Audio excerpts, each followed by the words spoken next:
Hi, this is Anshu, and I'm going to walk you through my uh, implementation for the factory pattern, which is the abstract factory pattern.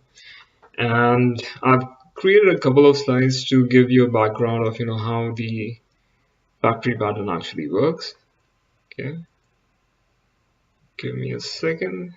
I need to just do some settings. Okay, so here are a couple of slides that I have. So basically, what is a factory pattern and what do you mean by an abstract factory pattern? So here, in this image, you can actually see there is this abstract class which is created. So this is actually a UML diagram which shows there is an abstract class and there is a derived class, dependent class, and this is an example. Okay, so the way this thing works is you have the abstract class, which is essentially it's the base class which will have the elements, the properties, and the methods. So the way properties are displayed in the UML diagram is by using such a notation. So you can notice there is no brace over here, which means it is actually a variable, and then you have the method which is a part of this abstract class, which is followed by a brace, which means it's a function which is used for modifying this object, right? So this is an abstract class, it is not really implemented. And then you have the derived classes from this abstract class. Okay, so a derived class can be having its own properties, as well as it will be able to change or get the property values of the abstract class, the base class basically. So it will be able to use those.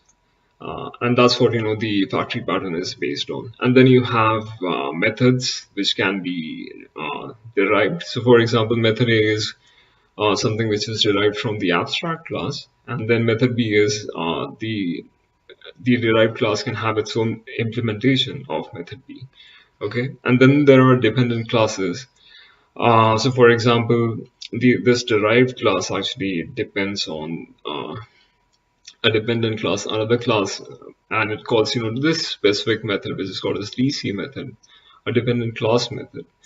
So the way it is represented is by using this dotted arrow notation. So that is how you represent a dependent class. And then the way derived classes are represented is by using this specific arrow. So you can see there is this arrow which is going from the abstract class, which is the base class, from derived class towards the base class, which indicates that the derived class is actually a subclass of my abstract class.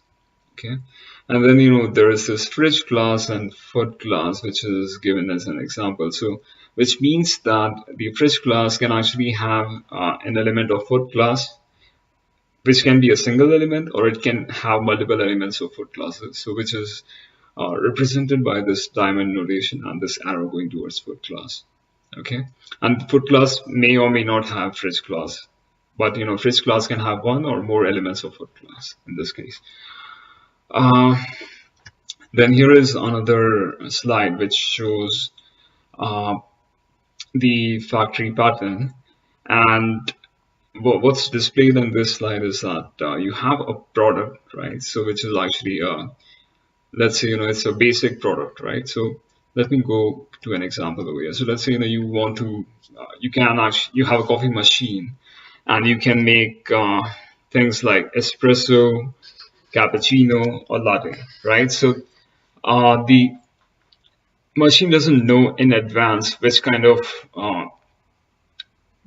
coffee has to be made in this case, right? So whenever you walk towards a machine and you click on a button, that's when it does the processing, and in runtime it creates your coffee for you. So the entire logic is runtime, right? So you select and the corresponding object is created. So let's say you walk to a machine, a coffee machine, and you select espresso. So when you select that, there are internal objects or internal logic which is executed, and then the object espresso is created. Okay, now the way that works out is, you have a product class which is actually an abstract class, as we discussed earlier, and then you have a concrete product which is actually a derived subclass. So let's say, in our example, we have the product as coffee, okay? And my derived class is espresso or cappuccino or latte. So these are my derived classes. So essentially, if I want to add one more product to this, then I can simply have another object or another class defined, which is going to be derived from the base class, which is the coffee class. Okay, and then so the subclasses will actually have the functions of how this coffee has to be made, right? So let's say if you order an espresso, yeah, it will simply give you a coffee shot, right? But if you order a cappuccino, in that case it is going to give you the froth milk or the steam milk. So I'm not sure exactly, but yeah, let's say it actually gives you steamed milk with coffee. Okay, and when you order a latte, that's when it will actually give you froth milk with coffee. Okay, so so these are these objects have their own functions in each case. So for example, espresso has its own function, and cappuccino will have its own function implementation, and latte will have its own function implementation. Okay, so this is going to be our concrete product.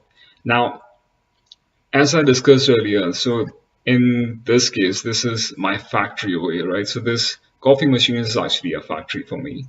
And when I walk down to this machine and I press on a button, it will, at the runtime, give me the coffee that I want. So that's what, the creator is.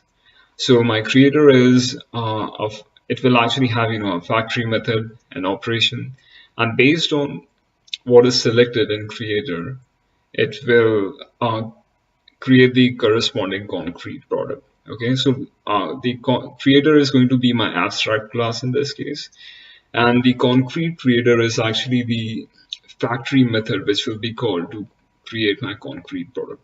So this is kind of, you are decoupling the entire creation of your concrete product from by using a specific factory pattern. Okay, so let me go to an example which will give you more background in terms of how this is done. So I will switch to Visual Studio now. Okay, so here you can see I have this Visual Studio opened over here, and we are going to write down a C++ program. So let's say I include my basic files, which is going to be iostream. Okay, and now I will start with my classes. So just for simplicity, I will say using namespace std, so that I don't have to type std again. But ideally, when you're programming, you should not be doing this. And that's not the best way to do it. You should always be using a fully qualified name. So you should actually include a namespace, and then the whatever functions or the class name that you are using. But for simplicity, we are actually going to use this. Okay, and now I'm going to create a class coffee. This is actually going to be my base class, and then I have a protected access specifier, which is going to be character underscore, let's say, type, and let's say the size of this array is going to be 15. Okay, and then I will create a public access specifier, and here I'm going to define my constructor. That's a copy, And so we are not going to do anything in this for now.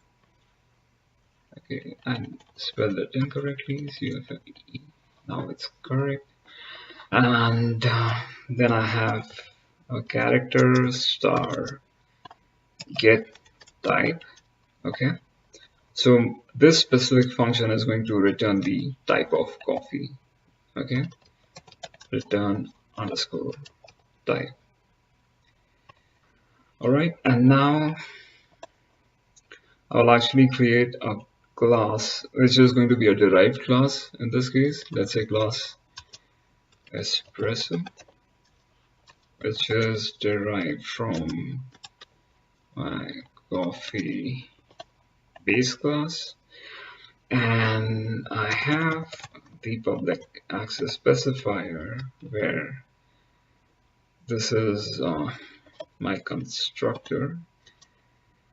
Okay, and I say I'll actually call coffee in this case, which is going to be my base constructor that I'm calling, and then the implementation of espresso. And so in this case, I would simply say do this string copy, and let's say string copy underscore s, and then I will have underscore type, which is actually a part of my base class.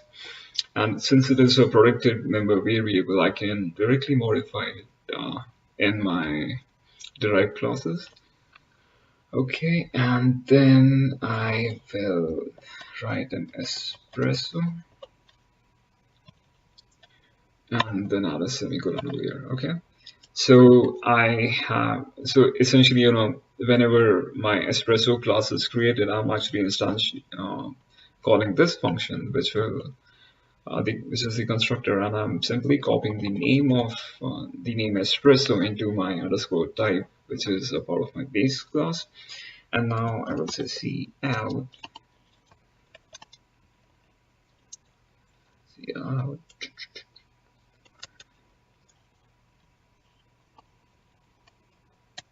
So I'll end the line over here, and then I will say making a cup of espresso. Okay, and then say end L. Alright, and then cout grind and brew 1 scoop of espresso. Alright, so espresso, okay, and then I'll say so this is my espresso class, and let me quickly copy this, and simply what I will do is I'll make another derived class, which is, let's say, cappuccino. Okay,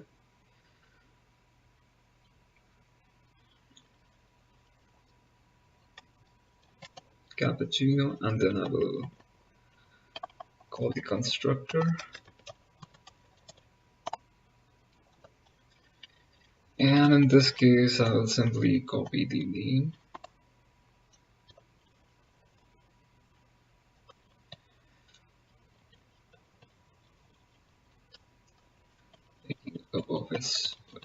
making a cup of cappuccino, and grind and brew 1 scoop of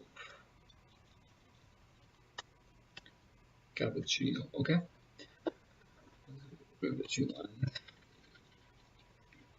and let's we'll add one more statement over here, which will say heat and foam milk. Alright, and then I'll say there. Alright, so I have both of my derived classes created over here, and now I will create a class factory. So I will actually call it coffee maker factory.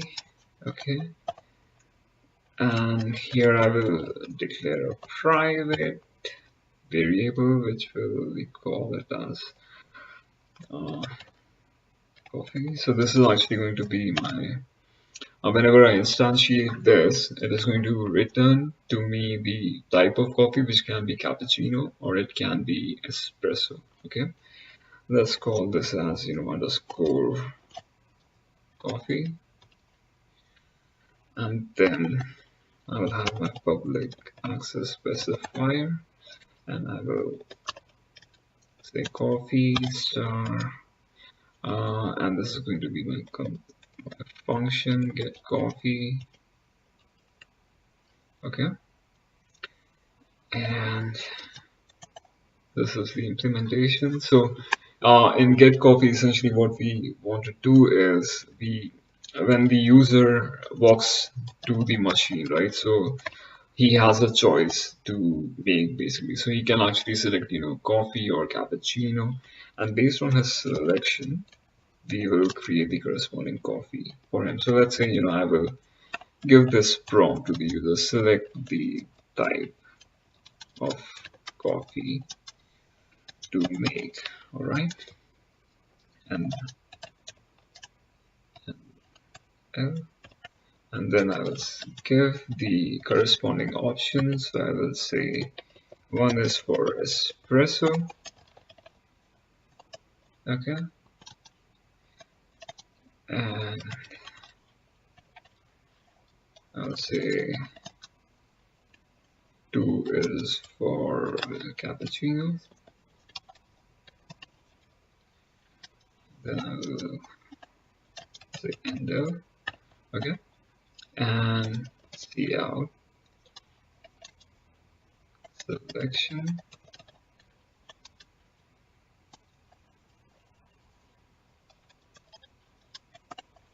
Okay, and now I want to read the user's choice.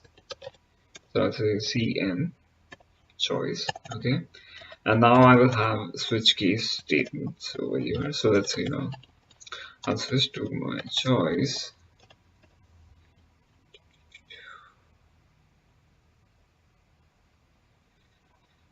Okay, I don't know why this is happening. I'm going to give it a second.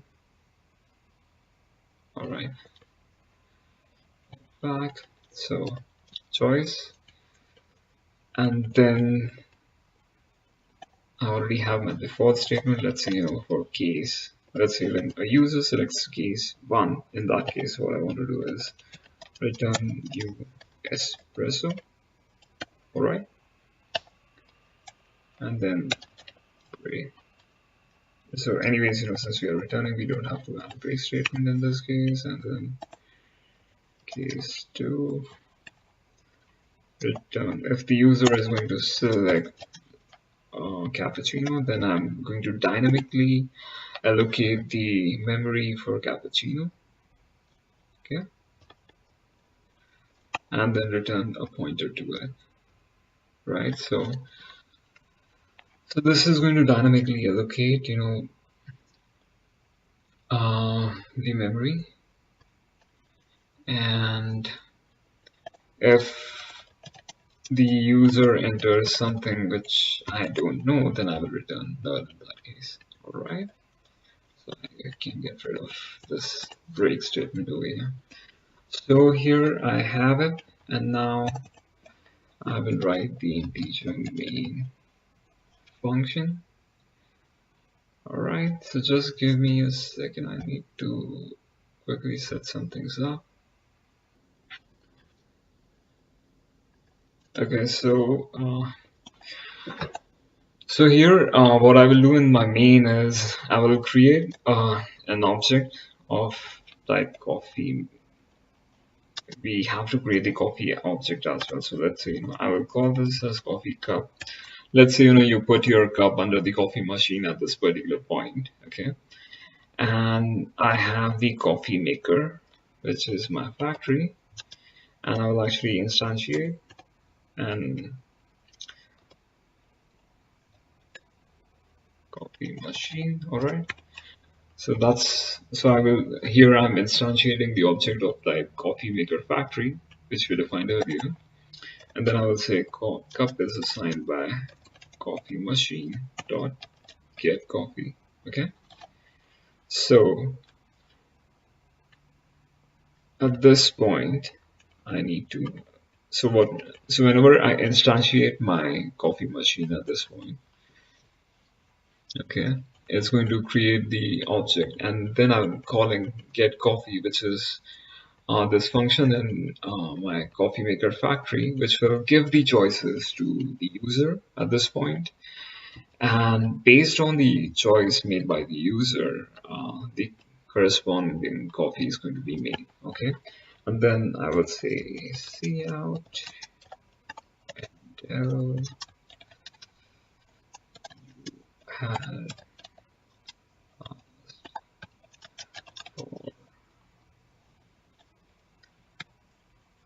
okay, and then I will say cup arrow get type, right? Yeah.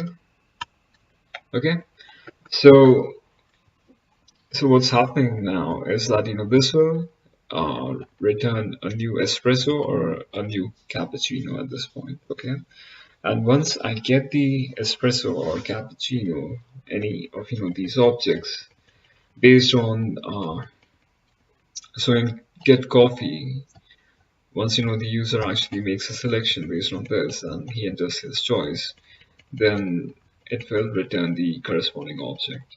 And my pointer cup is going to have a pointer to the to either espresso or cappuccino object. Okay, and here we are simply printing get type, which is essentially what it does is it will call the get type base function. Okay, this is the one which is present in our coffee class, and then it returns the type of my coffee. Okay, so now I am going to build and run this.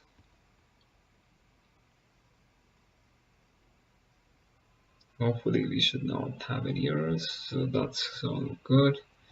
And now I'm gonna go to, so I was doing Dijkstra's algorithm, so that's why you see the output over there. Now I'll go to abstract factory, okay, and debug, and I'll call abstract factory dot executable.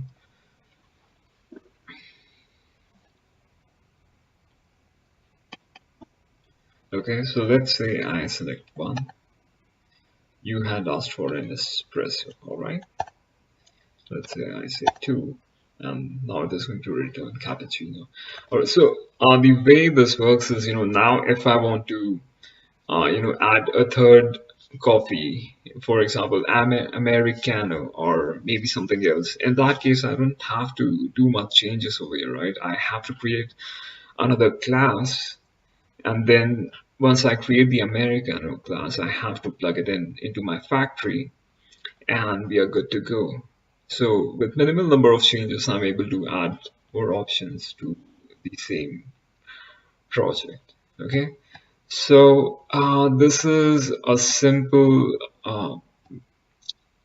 explanation of how the abstract factory pattern works. I hope you will find this helpful, and you'll be able to use the factory pattern in whatever you're trying to build at this particular point. Okay, well, thank you so much, and I hope this video helped, and I greatly appreciate the time that you took to look into this. Thank you. Bye bye.